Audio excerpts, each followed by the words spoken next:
Olá, tudo bem? Mais uma semana juntos, que bênção! Louva a Deus pela sua vida. Eu sou a Ana Ribeiro e vamos continuar a série Conheça Sua Bíblia. Mas antes vamos orar. Senhor, eu te louvo pela vida dessa pessoa que está me ouvindo. Eu te agradeço porque o Senhor tem planos maravilhosos para ela.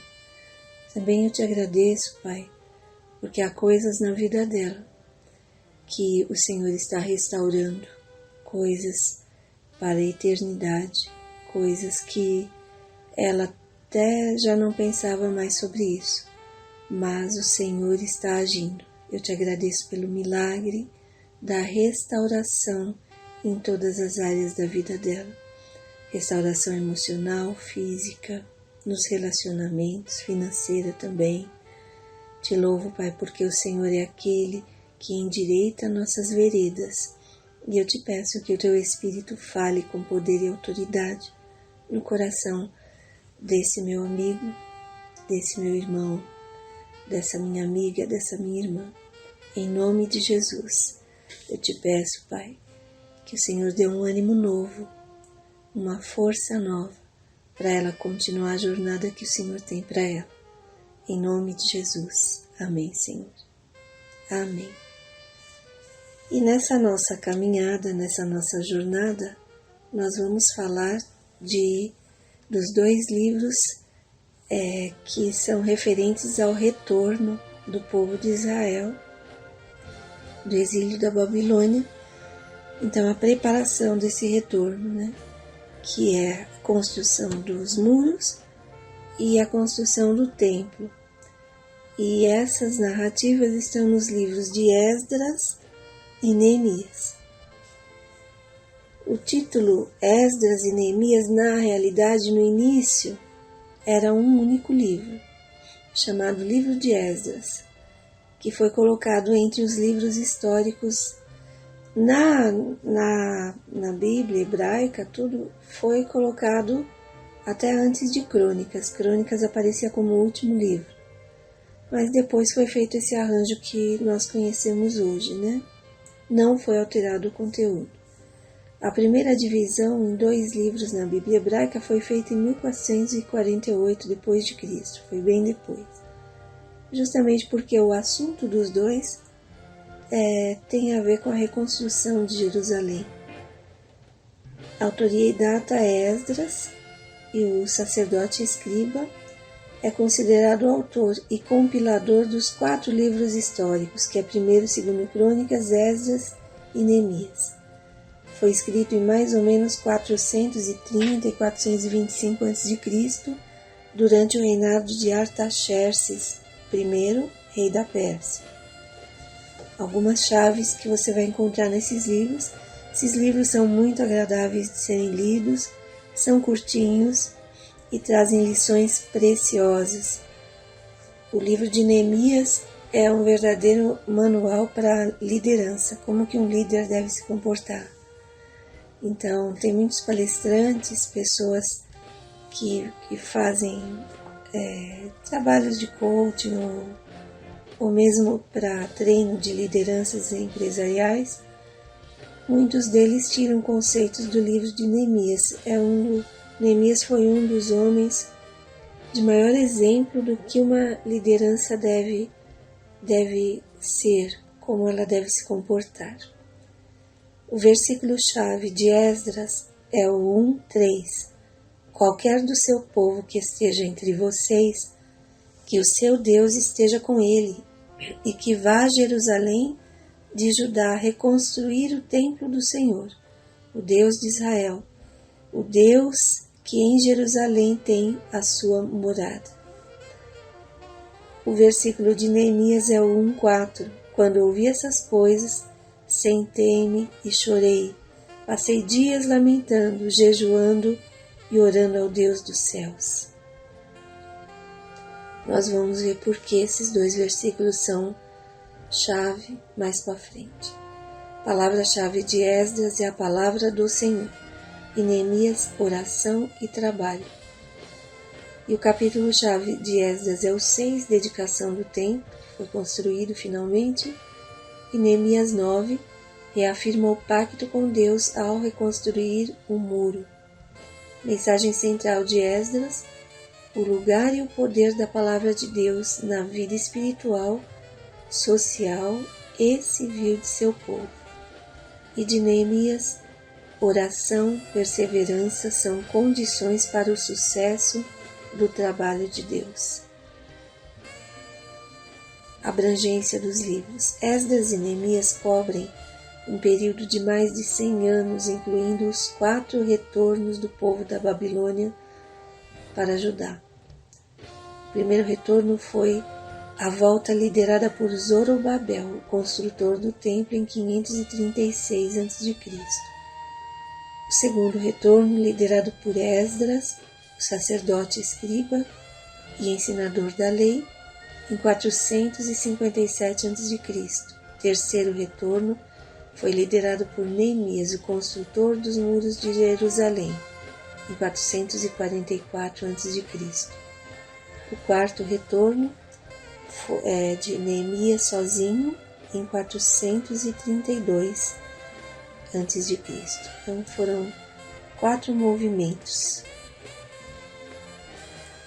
de retorno daquele povo da Babilônia. Vocês estão lembrados, né? É o tempo histórico de que eles estavam exilados lá na Babilônia. Caráter de Deus nesses livros. Fiel. Por quê? Porque foi promessa de Deus que esse povo voltaria, que Jerusalém seria habitada novamente. E Ele é o libertador, é aquele que libertou o povo de todo o exílio.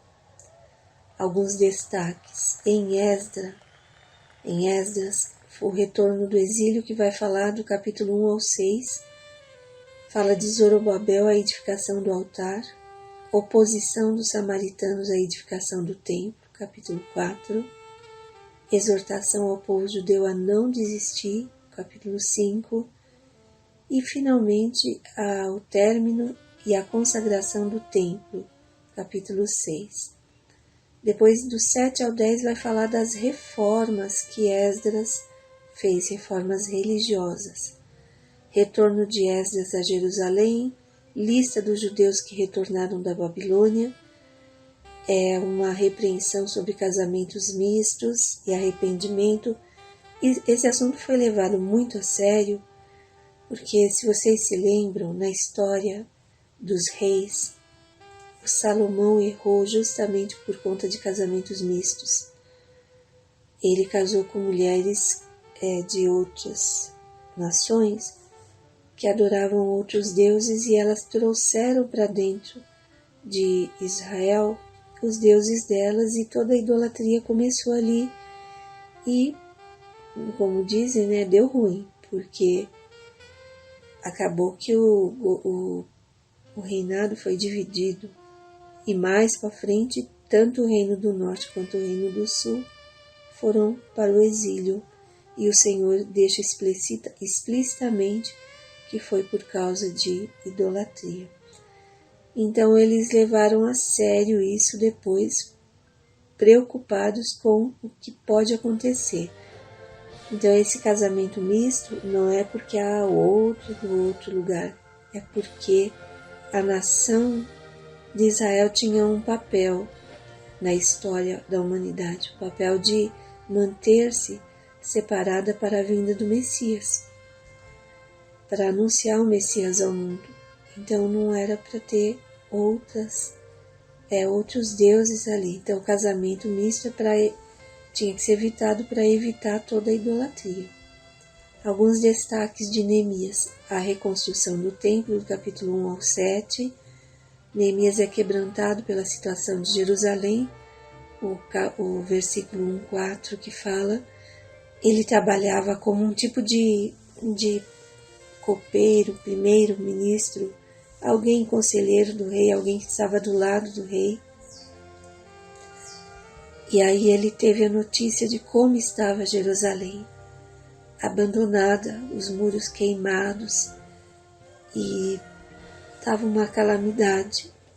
E quando ele ouve essa notícia, é onde está escrito: então sentei e chorei, e lamentei por muitos dias, e jejuei, e afligi a minha alma diante da notícia catastrófica. Mas, graças a Deus, Neemias não ficou sentado chorando. Ele tomou uma atitude. Ele resolveu conversar com o rei. É uma história linda que você vai ler lá. O que a gente aprende da atitude dele aqui é que, assim, diante do problema, da má notícia que você receber, da decepção, da porta fechada que você receber, você pode até sentar e chorar e lamentar por muitos dias. Mas Neemias não ficou sentado chorando a vida toda.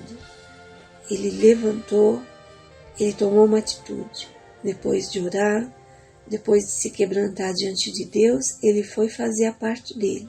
Naquele momento, a parte que lhe cabia era falar com o rei sobre a situação e tentar fazer alguma coisa. E foi exatamente isso que ele fez. O capítulo depois vai falar da ida dele para Jerusalém, capítulo 2, início da obra de restauração e oposições, do 3 ao 7. Vocês perceberam em Esdras, quando teve início da construção do templo, oposições. E aqui aconteceu a mesma coisa. Começaram a reconstruir os muros de Jerusalém e grandes oposições vieram. Tão grandes que tem um versículo que diz: com uma mão eles construíam o muro e com a outra mão eles seguravam em armas. Se fosse necessário, parava a construção e lutava com quem fosse lá se opor e querer destruí-los. Essas duas situações acontecem na sua vida o tempo todo. Quando você decide construir uma coisa boa, mudar um hábito nocivo para um hábito bom, fazer uma limpeza na sua mente e tirar dela coisas que são ruins, que são venenosas, que te adoecem. Fazer uma limpeza no seu coração e tirar sentimentos que não são edificantes, ao contrário, são destrutivos e autodestrutivos. Sempre haverá oposições. Às vezes, oposição do meio externo onde você está. As situações vão colaborar para que você justifique o comportamento disfuncional ou o sentimento disfuncional que você tenha. Ou vai ter opositores internos, tipo assim: não vou conseguir, eu sou assim mesmo, não tem jeito, eu estou cansado de tentar mudar e não consigo. Esses são as vozes opositoras. Tudo você pode, está escrito: posso todas as coisas naquele que me fortalece. Eu posso mudar? Sim, você pode. Dá trabalho? Sim, dá trabalho. O que nós não podemos é tentar ser imediatista, né? Igual você estabelecer uma rotina de exercício se você nunca fez e não gosta. Todos os dias eu vou sair para caminhar. No começo vai ser uma oposição terrível. Você não vai acordar com vontade de sair para caminhar. Você não vai querer fazer isso. E você vai encontrar as várias desculpas para não ir. Mas se você ficar persistente, vai chegar um dia que você vai se perceber assim, esse hábito como uma coisa mais natural, que faz parte do seu dia a dia, e que você até se sente bem com esse hábito, e sem ele seu dia não tá completo, vamos dizer assim, né? Por quê? Porque você conseguiu estabelecer um hábito. Os hábitos são muros na nossa vida. Podem ser muros de proteção ou muros de prisão. Cabe a você decidir quais os hábitos que estão dentro de você que se tornam prisões. Hábitos alimentares que te prendem a vícios e até enfermidades. Ou são muros de proteção. Hábitos saudáveis que faz você se sentir melhor, sua disposição é maior, tua saúde, de modo geral, é boa. Esse é apenas um exemplo, ok? Mas você pode levantar essas questões, esse autoexame para todas as áreas da sua vida. Do capítulo 8 ao 10 vai falar da renovação da aliança, leitura da lei do Senhor, festa dos tabernáculos, no capítulo 8, o povo inteiro junto foi ler a lei. Quando fala lei do Senhor, é o Pentateuco. Arrependimento e confissão de pecados, do 9 e 10, e a reforma da nação, do 11 ao 13. Dedicação do muro, relação dos que voltaram também, e repreensões a comportamentos malignos que tinham a ver com coisas que poderiam trazer idolatria.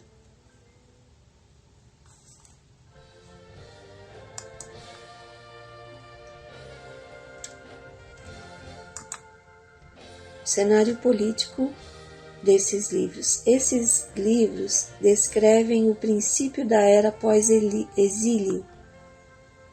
É quando já a Babilônia está liberando o povo para voltar para sua terra, depois dos 70 anos de cativeiro, predito por Jeremias, que é o profeta que lá na frente a gente vai estudar sobre ele, o livro dele. O cenário religioso.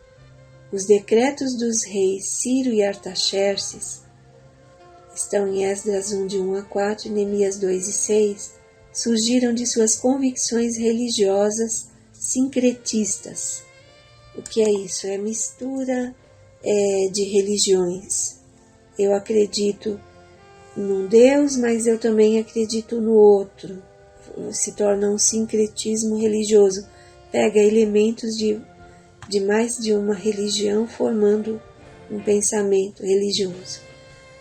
E era assim, o rei Ciro e Artaxerxes, né? Influenciadas em grande parte pelo zoroastrismo, que era uma religião também, um pensamento que estava se desenvolvendo naquela época na Pérsia. Até hoje o zoroastrismo é uma religião predominante. Hoje seria naquela região do Paquistão, por ali. Como resultado deste sincretismo, eles deixaram o povo judaico voltar à sua terra natal a fim de aplacar os deuses locais e promover a paz no império. Era esse o pensamento de Ciro. Olha, vocês têm que ir para lá porque eles entendiam que em cada lugar, cada país, cada nação, havia um Deus. E você tinha que prestar cultos a esse Deus para aplacar a ira desse Deus. Era assim que era o pensamento, a imaginação deles. Não é porque eles eram bonzinhos, né? Olha, vocês ficaram aqui 70 anos, agora vocês vão voltar. Não, é porque eles achavam que dessa forma iam receber benefício dos deuses. Nós entendemos que só há um Deus, o Criador dos céus e da terra. É esse o pensamento israelita, é esse o pensamento judaico-cristão. Mas os povos pagãos, eles eram politeístas. Por isso eles tinham esse pensamento. Para muitos em Israel, os 70 anos do exílio na Babilônia produziram uma grande revolução espiritual, porque lá eles viram as consequências de sair das direções de Deus. Então eles se voltaram, 70 anos, então pessoas nasceram ali, essas crianças que nasceram ali, cresceram ouvindo a história de que eles tinham uma terra deles, mas por desobediência estavam naquela situação. E aí eles voltam a ler a palavra e eles se voltam para Deus. O cativeiro da Babilônia foi diferente da Síria. Na Babilônia, esse exílio não descaracterizou a cultura do povo exilado. Então, os israelitas na Babilônia, eles podiam manter a sua própria cultura, eles podiam estudar as leis, eles podiam seguir o que Deus ensinou. eles podiam ser verdadeiramente israelitas. Foi diferente do exílio que levou o reino do norte para a Síria.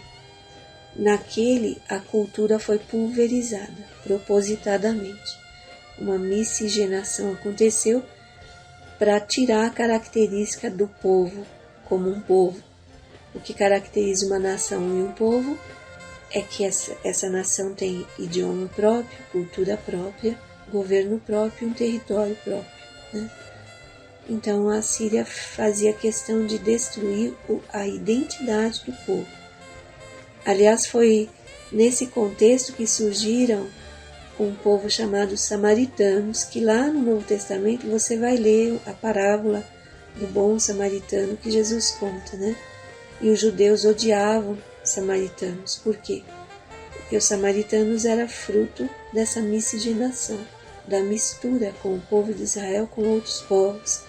E a tribo de Judá não aceitava isso. Para você refletir, no livro de Esdras, o povo colocou em primeiro lugar a reconstrução do templo, priorizou a obra de Deus. Esdras contou apenas com Deus para sair do exílio. São duas reflexões aqui, né? Então, em primeiro lugar, a reconstrução do templo. Nós somos templo do Espírito Santo. Você quer que a sua vida entre em ordem em todas as áreas? Tem áreas na sua vida que ainda não estão legais? Comece com a reconstrução do templo, ou seja, a restauração do seu coração na sua comunhão com Deus. É por aí que você vai começar. Aliás, está escrito no Novo Testamento: buscar em primeiro lugar o reino dos céus e as demais coisas vos serão acrescentadas. Às vezes a gente corre demais atrás das coisas e das bênçãos, mas não para alimentar o nosso relacionamento com Deus. Então comece no jeito certo, reconstrua o templo, reconstrua um lugar no seu coração onde o Espírito Santo possa habitar, reconstrua a sua intimidade com Deus. É isso que Ele mais quer, porque se você fizer isso, as demais coisas serão acrescentadas. As bênçãos que você está esperando, a paz de espírito que você quer, os relacionamentos saudáveis, tudo isso começa a ser colocado em ordem. E tudo isso depende de você mesmo, você e Deus, não é a igreja, não é alguém de fora, mas é você buscar essa presença de Deus. A igreja nos ajuda a isto no momento em que ela promove um lugar e um tempo para eu esquecer de todas as outras coisas e estar ali em adoração a Deus. Então ela colabora muito com isso, ouvir a palavra de Deus. Isso ajuda a reconstruir o nosso templo interior, né? Orar juntos, louvar a Deus juntos. Mas cabe a você a iniciativa de buscar essa intimidade com Deus. Em Neemias, nos ensina que a fé e as obras andam junto. Não adianta falar que você crê em Deus e aquilo que é para você fazer, você não faz e espera cair do céu. Isso daí não vai acontecer. No Novo Testamento também, Tiago diz que a fé sem obras é morta. Você fala que crê, que ama, mas todas as suas atitudes não demonstram isso. Então, do que está valendo, né? Ensina também que a oração não substitui a ação. Você ora a Deus por uma causa, vamos dar um exemplo. Você está orando a Deus para você conseguir um emprego. Tá, ore a Deus, com certeza Ele vai te ajudar, vai te dar direções, insights de onde ir fazer uma entrevista, com quem falar. Só que é você que vai ter que sair do sofá da sua casa e procurar emprego. Hoje em dia não é nem tanto assim, né? Nem sai de casa para procurar emprego, você tem que entrar nos sites e mandar os currículos. De qualquer jeito é uma ação. Você precisa tomar uma iniciativa. Eu quero receber uma promoção no trabalho. Vou orar a Deus para Deus me abençoar para eu conseguir essa promoção. Você ore, peça as bênçãos de Deus e você vai buscar fazer por onde? Vai fazer cursos, vai se especializar, vai ter um comportamento na tua empresa de tal forma que a direção, as pessoas que estão acima de você percebam que você tem condições de assumir um cargo mais elevado. Cabe a você ter essa atitude, né? Ensina que há ocasiões em que devemos insistir em nossas prioridades. O capítulo 6 fala sobre isso. Mesmo vindo oposições, se você sabe o que Deus quer para a sua vida, não olhe para trás e não fica ouvindo outras vozes. Continua o seu caminho fazendo exatamente aquilo que Deus mandou você fazer, independente da dificuldade que apareça no caminho. Neemias é símbolo de quem não foge da batalha e nem crê em falsas profecias. Aquelas vozes opositoras vinham até com tom religioso. Olha, Deus falou. Não se confunda com as vozes quando Deus já falou alguma coisa para você. Né? Vem outro e fala outra coisa. Apresenta isso em oração e segue aquilo que o Espírito Santo te mandar. Sambalá, que era um dos opositores de Neemias, é símbolo de pessoas que querem poder. São invejosas e usadas pelo próprio Satanás. Não pode ver seu progresso. Não aguentam ver você evoluir na vida, você receber uma promoção, você se dar bem com a sua família. Tem dentro delas um veneno mortal chamado inveja, né? E elas são realmente usadas por Satanás para tirar a sua paz, para dificultar o seu caminho. Não olhe para essas, não ouça a voz delas. Jesus mandou a gente amar o nosso inimigo, ame o seu inimigo, mas esteja lá se ele precisar, mas não espere dele nenhum ato de bondade. E não se desanime quando ele vier também querer atrapalhar o seu caminho. Ficando firme com a palavra do Senhor, não ouviremos a voz do opositor, e sim do nosso bom pastor e rei. Fique firme naquilo que você está aprendendo, naquilo que o Espírito Santo está pondo no seu coração. Estude a palavra de Deus, busque conhecê-lo cada vez mais. Cada livro desse da Bíblia, nós percebemos como que Deus age, como que é o caráter dele. Você continue firme nisso. E aí você não vai ouvir a voz do desânimo, do pessimismo, a voz do inimigo, você não vai ouvir outras vozes. O seu ânimo não será minado. Vemos nesse livro como agir com oração e perseverança para fazer a vontade do Senhor nos assegura uma vida vitoriosa. Jesus em Esdras e Neemias. Jesus é tipificado na pessoa de Esdras, o sacerdote, reformista e cumpridor da lei do Senhor. E ele é tipificado em Neemias como líder exemplar que não se cansa de trabalhar em prol de seu povo, não ouve a voz do inimigo, age com justiça e zelo pela palavra do Senhor. Como Neemias, Jesus também vivia em oração. Quando nós lermos os evangelhos, você vai perceber isso. A cada milagre que ele fazia, ele se retirava a sós com o Pai e ia orar. Cura interior para a sua vida. O Senhor fortalece o coração e as mãos, ou seja, os sentimentos e as ações daqueles que querem retornar de seus traumas emocionais para a comunhão com Deus, daqueles que se recusam a viver na vitimização, viver no rancor, na raiva, no desejo de vingança. O Senhor fortalece o coração daqueles que se retornam para o próprio Deus para serem curados de suas feridas emocionais. Ele devolve a dignidade, a identidade de alguém que um dia se viu aprisionado por traumas, pecados, mágoas e ressentimentos. Ele restaura os muros da sua alma, colocando limites sobre o que pode ou não entrar em seu coração. Deus é maravilhoso. E a palavra profética para você está em Neemias 8:3. Ele a leu em voz alta desde o raiar da manhã até o meio-dia, de frente para a praça, em frente da porta das águas, na presença dos homens, mulheres e de outros que podiam entender. E todo o povo ouvia com atenção a leitura do livro da lei. A palavra profética é que o Senhor vai colocar um novo ânimo no seu coração.